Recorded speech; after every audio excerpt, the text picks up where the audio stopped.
Good morning बच्चों। आज हम लोग कक्षा 12 जीव विज्ञान में मानव कल्याण में सूक्ष्म जीव अध्याय 10 में भाग 5 का अध्ययन करेंगे बच्चों। भाग 4 तक हम लोगों ने अध्ययन कर लिया है, आज भाग 5 का अध्ययन करेंगे। और भाग 5 में आज हम लोग ऊर्जा उत्पादन अर्थात बायोगैस में सूक्ष्म जीव का अध्ययन करेंगे। तो चलिए बच्चों, हम लोग अध्ययन प्रारंभ करते हैं कि बायोगैस में या ऊर्जा उत्पादन में हम सूक्ष्म जीव का कैसे प्रयोग करते हैं, कैसे सूक्ष्म जीव की सहायता से हम ऊर्जा का उत्पादन करते हैं, जिसे हम बायोगैस कहते हैं। तो चलिए बच्चों, पहले हम ये देखते हैं कि यह बायोगैस किसे कहते हैं। तो बच्चों, यह जो आपका बायोगैस है, यह जो बच्चों आपका बायोगैस है, बायोगैस किसे कहते हैं बच्चों? तो बायोगैस जो है यह गैसों का मिश्रण है। बायोगैस क्या है बच्चों? यह गैसों का मिश्रण है। गैसों के मिश्रण को बायोगैस कहते हैं।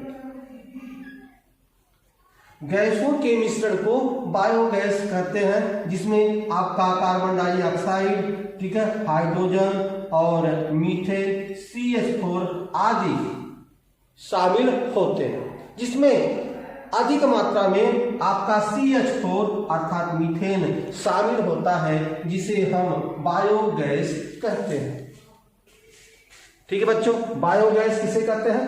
तो बायोगैस, ठीक है, यह गैसों का मिश्रण होता है और इसमें कार्बन डाइऑक्साइड, हाइड्रोजन, मीथेन आदि गैसों का मिश्रण होता है, जिसमें सबसे अधिक मात्रा में आपका CH4 या मीथेन होता है, जिसे हम बायोगैस कहते हैं। अब हम लोग देखेंगे कि बच्चों कि किस तरह से इस बायोगैस का उत्पादन हम लोग करते हैं ऊर्जा के क्षेत्र में, ऊर्जा उत्पादन में, और कैसे हम सूक्ष्म जीवों का प्रयोग करके बायोगैस का उत्पादन करते हैं बच्चों। तो यह जो बायोगैस है, बायोगैस का उत्पादन करने के लिए जो सूक्ष्म जीव हैं, ठीक है, सूक्ष्म जीवों को सम्मिलित रूप से जो सूक्ष्म जीव है, सूक्ष्म जीवों को, सूक्ष्म जीव जो आपके सूक्ष्म जीव हैं बच्चों, सूक्ष्म जीव को सम्मिलित रूप से हम लोग बोलते हैं मैथनोजन।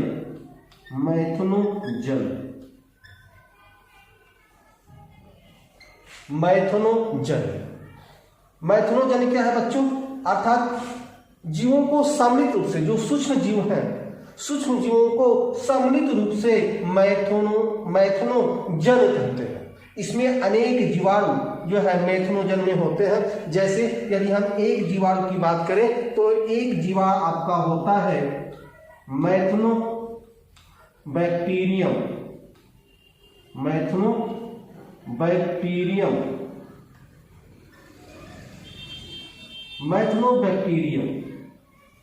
यह एक जो है जीवाणु है इसका मैथनोजन का।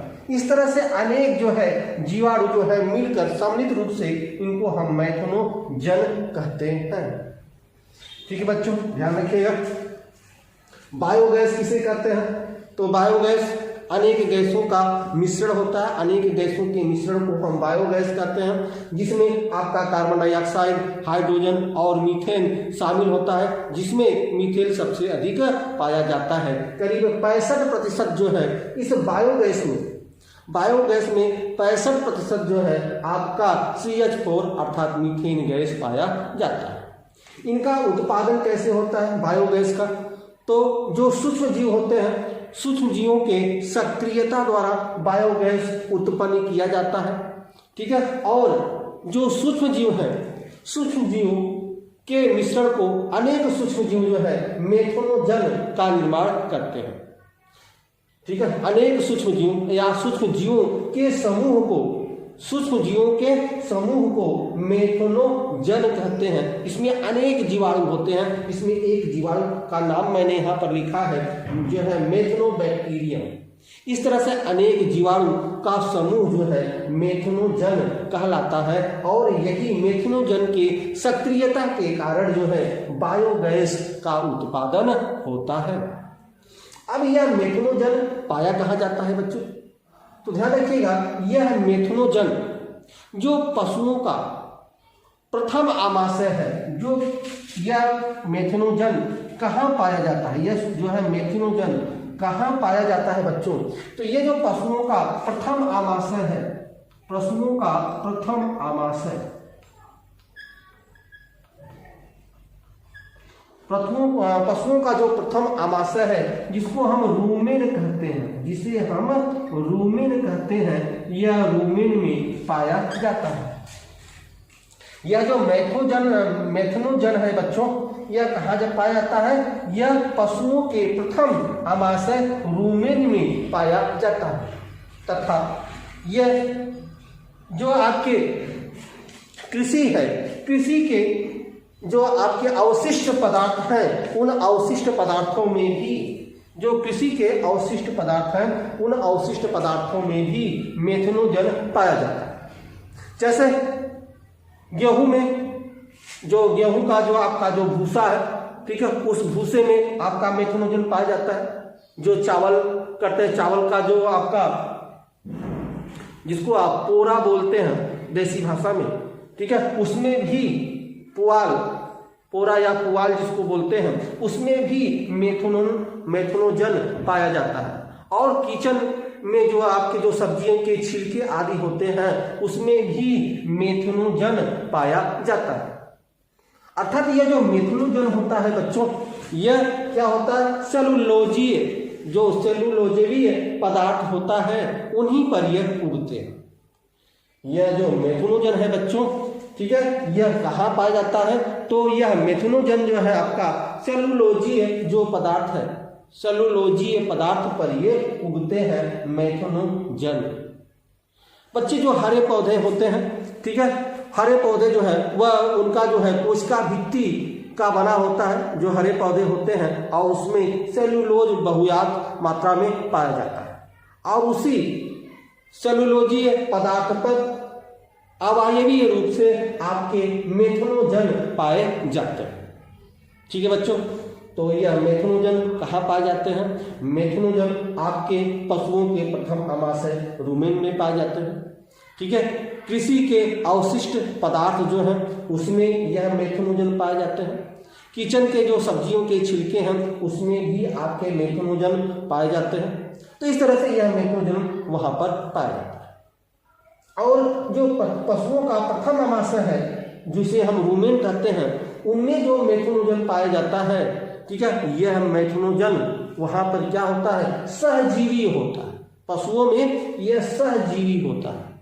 सहजीवी का मतलब कि यह दोनों के लिए लाभ होता है, पशुओं के लिए भी लाभ होता है और यह मेथनोजन के लिए भी लाभ होता है। कैसे पशुओं के लिए लाभ होता है? बच्चों, पशुओं में जो पशु जो है चारा खाते हैं, अर्थात जो हरे घास फूस जो हरे चारा खाते हैं, उसमें क्या होता है? सेलुलोज पदार्थ होता है। और सेलुलोज पदार्थ का जो पाचन है इसी मेथनोजन द्वारा उनका पाचन होता है, जिससे पशुओं का भोजन अच्छी तरह से उनका पाचन हो जाता है इस मेथनोजन के कारण। तथा इस मेथनोजन को रहने का स्थान मिल जाता है कहाँ पर? पशुओं के प्रथम आमाशय रूमेन में। तो पशुओं का जो प्रथम आमाशय है रूमेन में, उसमें मेथनोजन का रहने का स्थान मिल जाता है, तो मेथनोजन को भी फायदा होता है। ठीक है, और दूसरा पशुओं का जो सेलुलोजी पदार्थ होता है, ठीक है, उनको जो है इनका पाचन करते हैं। इस तरह से यह सहजीवी होते हैं, वह एक दूसरे जो है इससे लाभान्वित होते हैं। एक दूसरे को लाभ होता है, मेथनोजन से पशुओं को लाभ होता है तथा पशुओं से मेथनोजन को भी लाभ होता है, इसलिए इसको सहजीवी कहा जाता है। ठीक है बच्चों, तो इस तरह से जो प्रथम आमाशय या रूमेन है पशुओं का, उसमें जो है आपका मेथनोजन पाया जाता है। और बच्चों, हमारे शरीर में जो हम लोग जो है साग खाते हैं, ठीक है, उसमें जो है हमारे शरीर में जो सेलुलोजीय पदार्थ है उनके पाचन के लिए हमारे शरीर में कोई व्यवस्था नहीं है। इसलिए जब भी हम पालक आदि खाते हैं तो हमारे मल में उसी रंग का, ठीक है, वह मल आपका निकलता है, क्योंकि उसका जो है अच्छे ढंग से पाचन नहीं हो पाता। हमारे शरीर में उसका आंशिक पाचन ही होता है। हमारे शरीर में इस तरह की व्यवस्था नहीं है कि उनको पचाया जा सके। यह जो है पाचन की व्यवस्था जो है पशुओं में है, और जो है प्रथम आमाशय जो रुमेन होता है पशुओं का, उसी में आपका मेथनोजन पाया जाता है। और यही मेथनोजन जो आपका सेलुलोजीय पदार्थ होता है उसका जो है पाचन करता है।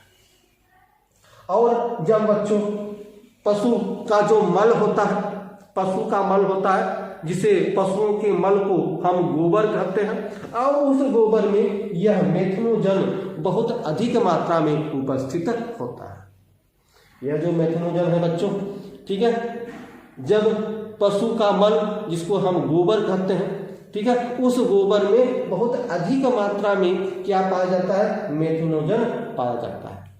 और इन्हीं का प्रयोग करके, ठीक है, बायोगैस संयंत्र में हम ऊर्जा का उत्पादन करते हैं, और जो है हम उस ऊर्जा से भोजन बनाते हैं तथा अपने खेतों में खाद का भी उपयोग करते हैं। किस तरह से करते हैं, हम इसका अध्ययन जो है अभी करेंगे।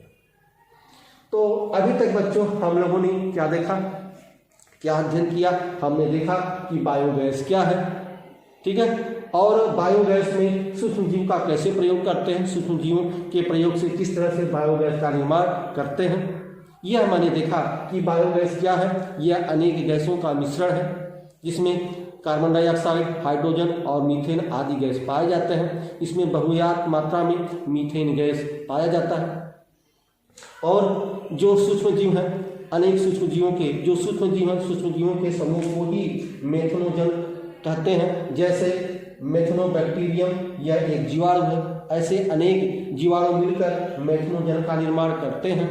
यह मेथनोजन कहाँ पाया जाता है, जो सेलुलोजीय पदार्थ हैं उसी पर यह मेथनोजन जो है उत्पन्न होते हैं, उगाए जाते हैं, ठीक है। और ये कहाँ पाए जाते हैं, यह पशुओं के प्रथम आमाशय जो है रुमेन में पाए जाते हैं। किसी के जो अवशिष्ट पदार्थ है वहाँ पर भी ये पाए जाते हैं। और जो किचन के जो सब्जियों के छिलके हैं वहाँ भी आपकी ये जो है मेथनोजन पाए जाते हैं। पशु का जो मल होता है उसमें जो है, जिसे हम गोबर कहते हैं, उसमें बहुत अधिक मात्रा में मेथनोजन पाया जाता है। और इन्हीं का उपयोग करके जो है हम ऊर्जा का उत्पादन करते हैं और आसपास के अपने घरों में, ठीक है, हम भोजन बनाते हैं। तो चलिए किस तरह से जो है हम इसका निर्माण करते हैं उसका अध्ययन करते हैं। तो यह आपका बनाया गया है बायोगैस संयंत्र, ठीक है, इसका आप स्क्रीनशॉट ले लें बच्चों। यह बायोगैस जो है संयंत्र है, इसमें क्या किया जाता है, इसमें 10 से 15 फीट जो है गड्ढा किया जाता है। 10 से 15 फीट जो है यह गड्ढा किया जाता है, और यह देखिए दीवार से जोड़ा गया है, ठीक है बच्चों। और यहाँ पर देखिए यह जो है आपका एक जो है मिक्सिंग टैंक बनाया गया है। इस मिक्सिंग टैंक में जो है जो पशुओं का मल होता है, गोबर जिसे कहते हैं, और उस गोबर को हम कर्दम कहते हैं। उस गोबर को क्या कहते हैं बच्चों, कर्दम कहते हैं। इस कर्दम को हम यहाँ पर स्टोर करते हैं, ठीक है। और एक नली द्वारा, ठीक है, देखिए इनलेट नली जो है लगा है, इनलेट पाइप लगा है, ठीक है, इसके द्वारा, अर्थात यह प्रवेश नली है, इस नली द्वारा हम क्या करते हैं, इस कर्दम को, इस नली द्वारा जो है, जो आपका यह कर्दम है, ठीक है, इस कर्दम को यहां से हम प्रवाहित करते हैं और यह कर्दम यहाँ पर आ जाता है। यह कर्दम जब बच्चों यहाँ पर स्टोर होने लगता है, यह कर्दम, अब जब यह कर्दम यहाँ पर स्टोर होने लगता है तो यहाँ पर इसके कर्दम में क्या है बच्चों, इसके कर्दम में मेथनोजन है। अब इस मेथनोजन का सक्रियता के कारण जो है गैसों का उत्पादन होता है। इसमें आपका CH4, इसमें आपका CH4, ठीक है, कार्बन डाइऑक्साइड, हाइड्रोजन आदि गैसों का इस तरह से इसमें क्या होता है, उत्पादन होता है। और यह जो आपका है यह गैस होल्डर है, गैस होल्डर है, जिसमें जो है यह गैस जो है इसमें स्टोर होते हैं। और यह जो आपका सरदम है, यह जो कर्दम है, कर्दम का यह गड्ढा, इसके ऊपर जो है देखिए एक जो है ढक्कन लगा हुआ है, यह सचल ढक्कन है। यह एक ढक्कन है बच्चों। इस ढक्कन को सचल ढक्कन हम लोग बोलते हैं बच्चों, सचल ढक्कन। यह सचल ढक्कन है बच्चों। और जब आपका इस गैस होल्डर में गैस पूरी तरह से भर जाता है तो यह सचल ढक्कन ऊपर की ओर उठ जाता है। जब ऊपर की ओर उठ जाता है तो यह हमें पता चल जाता है कि इसमें गैस पूरी तरह से भर गया है। और यहाँ पर एक निकास नली लगाई हुई है, एक निकास नली। और इस निकास नली में ये देखिए, यह क्या है, यह गैस कंट्रोल वाल्व है। गैस कंट्रोल वाल्व, इसकी सहायता से हम जो है ऊर्जा का उत्पादन, ठीक है, अपने घरों या अपने आसपास के घरों में जो है हम इसका ऊर्जा का उत्पादन करते हैं। यहाँ पर देखिए गैस स्टोव लगाया गया है, तो इस गैस स्टोव लगाया गया है। इस तरह से अनेक घरों में हम अपने ऊर्जा का उत्पादन इससे करते हैं और इसी गैस स्टोव से हम अपना भोजन बनाते हैं। इस तरह के संयंत्र बच्चों गांव में अधिक उपयोग किया जाता है। अब ध्यान रखिए बच्चों कि जब जो है आपका यह जो है यह जो करदम उपयोग में आ गया है, ठीक है, फिर वह करदम यहां से होकर यह चला आता है इस टैंक में। इस तरह से इस टैंक में चला आता है, इस टैंक में आ जाता है। और जब इस टैंक में भी देखिए एक दूसरी निकास नली लगी हुई है, इस दूसरे निकास नली द्वारा जब यहाँ पर यह भर जाता है, जो करदम हमने उपयोग कर लिया है, अर्थात जिस करदम में जो मेथनोजन है उनके सक्रियता के कारण जो मीथेन, कार्बन डाइऑक्साइड और हाइड्रोजन गैस जो उत्पन्न हो गया है, ठीक है, जिनकी सक्रियता हो गई है, तो उस करदम जो है वह करदम यहां से होकर इसमें आ जाता है और यहां पर स्टोर हो जाता है। और यहां पर एक दूसरी नली लगी होती है, ठीक है, जिसे हम आउटलेट पाइप, देखिए आउटलेट पाइप लगी हुई है, तो एक दूसरी निकास नली लगी होती है। इस निकास नली द्वारा, ठीक है, इस करदम को जो उपयोग में करदम कर लिया गया है उसको हम स्टोर कर लेते हैं। ओवरफ्लो टैंक, यह कौन सा टैंक है बच्चों, यह ओवरफ्लो टैंक है। तो जो करदम उपयोग में हमने ले लिया है, जिसका हमने गैस बना लिया है, ऊर्जा के रूप में उत्पादन कर लिए हैं, और उस करदम को हम दूसरे निकास जो है पाइप द्वारा जो है इनको स्टोर कर लेते हैं ओवरफ्लो टैंक में। और पुनः इनका हम जो है उपयोग अपने खेतों में खाद के रूप में इनका उपयोग करते हैं। ठीक है बच्चों, तो इस तरह से बच्चों हमने देखा कि किस तरह से जो है कि हम ऊर्जा का उत्पादन सूक्ष्म जीवों की सहायता से करते हैं। और यह आपने देखा, यह क्या है, यह जो है बायोगैस संयंत्र है।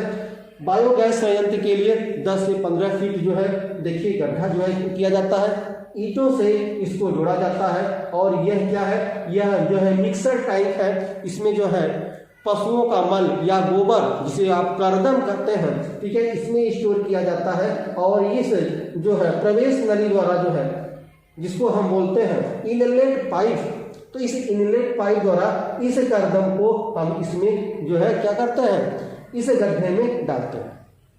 ठीक है, अब इस गड्ढे से क्या होता है, इसमें जो है जो हम करदम इसमें उपयोग लेते हैं, क्योंकि उसमें मेथनोजन होता है और मेथनोजन की सक्रियता के कारण जो है गैसों का जो है बायोगैस उत्पन्न होता है, जिसमें आपका मीथेन गैस प्रमुख रूप से होता है।